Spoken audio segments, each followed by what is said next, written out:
दर्शन आपको भगवान से नहीं है, भगवान को पाने का जो मार्ग है, जो प्रक्रिया है, वो आपको याद आ जाए। जैसे एक छोटा बच्चा जब जन्म होता है, तो वो सोचता है कैसे पंखा चल रहा है, कैसे आदमी चल रहे हैं, तो उसके अंदर जिज्ञासा, ईश्वर ने हमें बनाया है, तो क्यों हमारी बात सीधा वो नहीं सुन सकता? क्यों किसी बिचौलिए धर्म गुरु या पंडित जी की ज़रूरत है?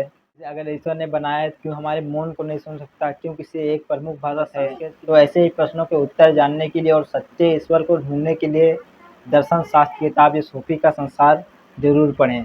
इसे पढ़ने के लिए पहले मैं आपको एक सलाह देना चाहूँगा कि पढ़ें तो शुरू से लेकर आखिर तो में ईश्वर को जाना जा सकता है कि नहीं जाना जा सकता है। हाँ, यही है कि कुछ नहीं जान सकते। पृथ्वी क्या है हम नहीं जान सकते, लेकिन पृथ्वी हमारे या अन्य जीव जंतुओं के लिए क्या है ये हम जान सकते हैं। अंतिम सत्य है, आपको लगेगा यही सत्य है, लेकिन वास्तव में क्या सत्य तब तक नहीं पता चलता कि हम स्वस्थ हैं जब तक हम बीमार ना हो जाएं।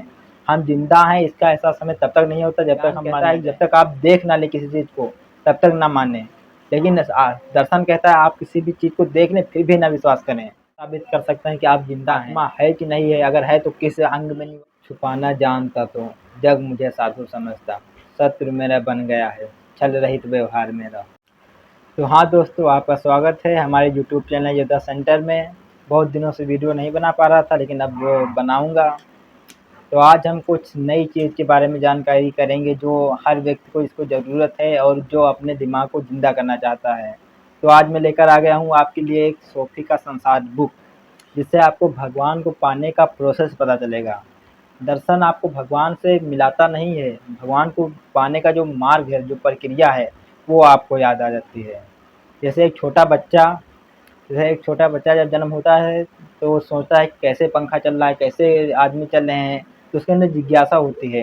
लेकिन जैसे-जैसे वो बड़ा होता है, 3-4 साल का हो जाता है, तो वो अभ्यस्त हो जाता है और उसको आदत हो जाती है, तो वो सोचना छोड़ देता है। तो आपको लेकर आए हैं आज हम सूफी का संसार, जो आपको दोबारा वही सोचना सिखाएगी। तो जैसे इसमें आपको मिलेगा, अगर ईश्वर ने हमें बनाया है, तो क्यों हमारी बात सीधा वो नहीं सुन सकता? क्यों किसी बिचौलिए धर्म गुरु या पंडित जी की ज़रूरत है? क्यों किसी अगर ईश्वर ने बनाया है, तो क्यों हमारे मौन को नहीं सुन सकता? क्यों किसी एक प्रमुख भाषा संस्कृत की ज़रूरत है? तो ऐसे ही प्रश्नों के उत्तर जानने के लिए और सच्चे ईश्वर को ढूँढने के लिए दर्शन शास्त्र की किताब ये सूफ़ी का संसार ज़रूर पढ़ें। इसे पढ़ने के लिए पहले मैं आपको एक सलाह देना चाहूँगा कि पढ़ें तो शुरू से लेकर आखिरी तक पढ़ें। हम ऐसे ही उत्तर जानने के लिए सूफ़ी का संसार है और बुकें हैं, जो मैं आपको उनका रिव्यू देता रहूँगा और हर एक पार्ट भी आपको बताऊँगा। तो चलिए देखते हैं, जैसे वास्तव में ईश्वर को जाना जा सकता है कि नहीं जाना जा सकता है।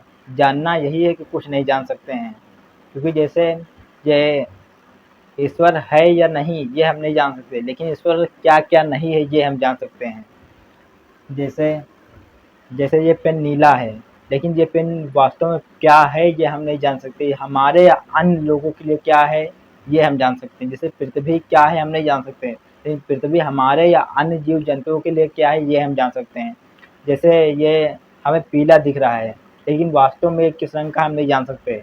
अगर इसे जानवर देखेंगे तो उन्हें ब्लैक एंड वाइट दिखेगा, मतलब काला सफ़ेद। ये हम अगर अगर हमें ये पीला दिख रहा तो हमारे अंदर क्षमता जो पीला देख पा रहे हैं, जंतुओं के अंदर ये क्षमता नहीं पाई जाती। जैसे टीवी पहले बनाई गई तो ब्लैक एंड वाइट आती थी, लेकिन ब्लैक एंड वाइट से रंगीन टीवी करने के लिए जो चीज़ डाली गई, वो चीज़ अगर हटा दिया जाए तो दोबारा पिक्चर ब्लैक एंड वाइट हो जाएगी। तो वही चीज़ हमारी आँखों में पाई जाती है, इससे हमें रंग दिखाई देते हैं। कोई अगर अभी हम लाल चश्मा पहन लें तो सब कुछ हमें लाल दिखने लगेगा। इसका मतलब यह तो नहीं कि सब कुछ लाल होता है, तो लाल सब कुछ नहीं होता है। तो जैसा मैंने पहले आपसे कहा, जानना यही है कि कुछ नहीं जान सकते हैं। हर पाठ एक अंतिम सत्य है, आपको लगेगा यही सत्य है, लेकिन वास्तव में क्या सत्य है ये जानने के लिए ये बुक ज़रूर पढ़ें और हर एक पाठ पढ़ें।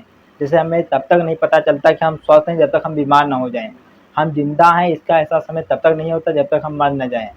अगर हम देख पा रहे हैं, लिख पा रहे हैं, बोल पा रहे हैं, तो इसका एहसास हमें अहमियत इसकी तब तक नहीं पता चलती, तब तक ये सब हमारे अंदर ना हो। इसीलिए जो चीज़ आवश्यक है, महत्वपूर्ण है, उसको समझें। और आप ज़िंदा हैं बहुत बड़ी। एक अच्छा दार्शनिक बनने के लिए सबसे महत्वपूर्ण जो चीज़ होती है, विस्मित होना। मतलब किसी चीज़ को देखना तो आश्चर्य करना, ये भी हो सकता है, ये कैसे हुआ? हर चीज़ पे सोचना। विज्ञान कहता है कि जब तक आप देख ना लें किसी चीज़ को, तब तक ना मानें। लेकिन दर्शन कहता है आप किसी भी चीज़ को देख लें फिर भी ना विश्वास करें। तो ऐसे ही नई-नई खोजें और अपने दिमाग को ज़िंदा करने के लिए हमारे यूट्यूब चैनल योद्धा सेंटर से जुड़े रहें। अब हम आपको इसके हर एक पार्ट से परिचित कराएँगे और आपके अंदर सोचने, समझने और तर्क करने की क्षमता बढ़ेगी। तुम कौन हो? तुम कहाँ से आए हो? ऐसे प्रश्नों के उत्तर आपको इस किताब में मिलेंगे। जैसे मेरा नाम रजनीश है। अगर अगर मेरा नाम और कुछ होता तो मैं क्या और कुछ हो जाता? तो नाम कुछ भी हो, आपके जीवन का उद्देश्य क्या है? आपका इकिगाई क्या है? तो वो जानें, आप कौन हैं, कहाँ से आए हैं? आप कैसे साबित कर सकते हैं कि आप ज़िंदा हैं? डेकार्ट कहता है, मैं सोचता हूँ इसलिए ज़िंदा हूँ। हालाँकि आज हज़ारों चीज़ें हैं जो सोचती हैं, वास्तव में वो ज़िंदा नहीं हैं। जैसे कंप्यूटर है, वो भी सोचता है लेकिन वो निर्जीव है। अब तो एआई आ गया, आर्टिफ़िशियल इंटेलिजेंस, वो भी सोचता है, वो तो मनुष्य की तरह बिल्कुल सोचता है, लेकिन फिर भी वो ज़िंदा है ये नहीं साबित किया जा सकता है।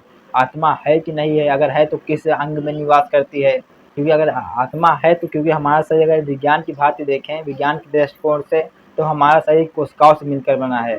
ऐसे हमारे अंदर हज़ारों आत्माएँ होनी चाहिए, लेकिन ऐसा नहीं है, हमारे अंदर एक आत्मा ही पाई जाती है। लेकिन आत्मा क्या है? प्रकाश है, जैसे एक कमरे में प्रकाश जब आ जाता है पूरा कमरा जगमगा जाता है, उसी तरह आत्मा भी हमारे शरीर में जब आती है वैसे जगमगाए प्रकाश की बात है, उसे तोला गिना नहीं जा सकता है।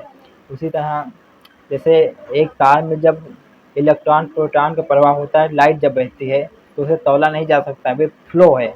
वैसे आत्मा भी एक फ्लो है। तो ऐसे ही प्रश्नों का उत्तर जानने के लिए हमारे चैनल से जुड़े रहें। मिलते हैं अगले वीडियो में।